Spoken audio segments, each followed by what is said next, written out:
Political news, sports news, crime news કે તમારા રાજ્યના સમાચાર, હવે દરેક ખબર પર રહેશે અમારી નજર. ગુજરાતનો સર્વશ્રેષ્ઠ ન્યૂઝ ચેનલ.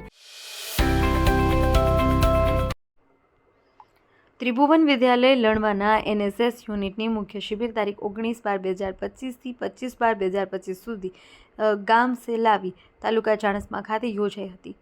ઉદ્ઘાટન પ્રસંગે શેરી સફાઈ, ગ્રામ સફાઈ, પ્રભાત ફેરી, ક્ષમ યજ્ઞ, જાગૃતિ રેલીઓ, માર્ગ સલામતી, સાંસ્કૃતિક કાર્યક્રમ આ શિબિરના મુખ્ય આકર્ષકો હતા. તારીખ 20/12/2025ને શનિવારના રોજ આ શિબિરનું ઉદ્ઘાટન કાર્યક્રમ કરવામાં આવ્યો હતો, જેમાં સેલાવી ગામના સરપંચ બાબુભાઈ પટેલ, ઉપસરપંચ મનીષાબેન લણવા, જૂથ કેળવણી મંડળના ટ્રસ્ટી કનુભાઈ રાવલ, ત્રિભુવન વિદ્યાલયના આચાર્ય ડૉક્ટર સમીરભાઈ પટેલ, સેલાવી પ્રાથમિક શાળાના આચાર્ય, પૂર્વ સરપંચ અંબાલાલભાઈ પટેલ તથા ગામના અન્ય આગેવાનો ઉપસ્થિત રહ્યા હતા. જ્યારે પ્રાકટ્ય કર્યું હતું, ત્યારબાદ મહેમાનોએ પ્રાસંગિક પ્રવચન આપી એનએસએસના સ્વયંસેવકોને એનએસએસનું મહત્વ સમજાવ્યું હતું.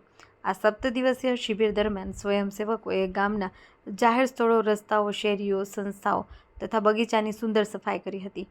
સ્વયંસેવકોને એક દિવસ મંદિરોની તથા પ્લાસ્ટિકની ફેક્ટરીની મુલાકાત કરાવી હતી. તારીખ 14/12/2025ને શુક્રવારના રોજ રાત્રે 8 થી 11 વાગ્યા સુધી આ શિબિરનો સાંસ્કૃતિક કાર્યક્રમ કરવામાં આવ્યો હતો.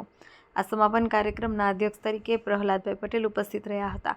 શાળાના આચાર્ય, શિક્ષક મિત્રો તથા ગ્રામજનો સાથે આ કાર્યક્રમ કરાયો હતો. સાંસ્કૃતિક કાર્યક્રમમાં સ્વયંસેવકોએ પ્રાર્થના, ગરબા, નાટક, ભવાઈ, તલવાર રાસ, પિરામિડ, રિંગ સ્ટન્ટ વગેરે કરી ગ્રામજનોને વ્યસન મુક્તિ, બેટી બચાવો, દીકરી દીકરો એક સમાન, અંધશ્રદ્ધા નિવારણ, માર્ગ સલામતીની જાગૃતિ અંગે માર્ગદર્શન આપ્યું હતું. સમગ્ર શિબિરનું સફળ આયોજન થવા બદલ મહેમાનોએ સ્વયંસેવકોને પ્રોત્સાહક ઇનામો આપ્યા હતા. આ શિબિરમાં 50 સ્વયંસેવકોએ ભાગ લીધો હતો. સમગ્ર શિબિરનું આયોજન એનએસએસના પ્રોગ્રામ ઓફિસર વિક્રમભાઈ વી ઠાકોર કર્યું હતું. શિક્ષકોએ સહકાર આપ્યો હતો અને શાળાના આચાર્ય ડૉક્ટર સમીર પટેલે શિબિર દરમિયાનની સ્વયંસેવકોની પ્રવૃત્તિઓને બિરદાવી હતી. રિપોર્ટર કમલેશ પટેલ, પાટણ.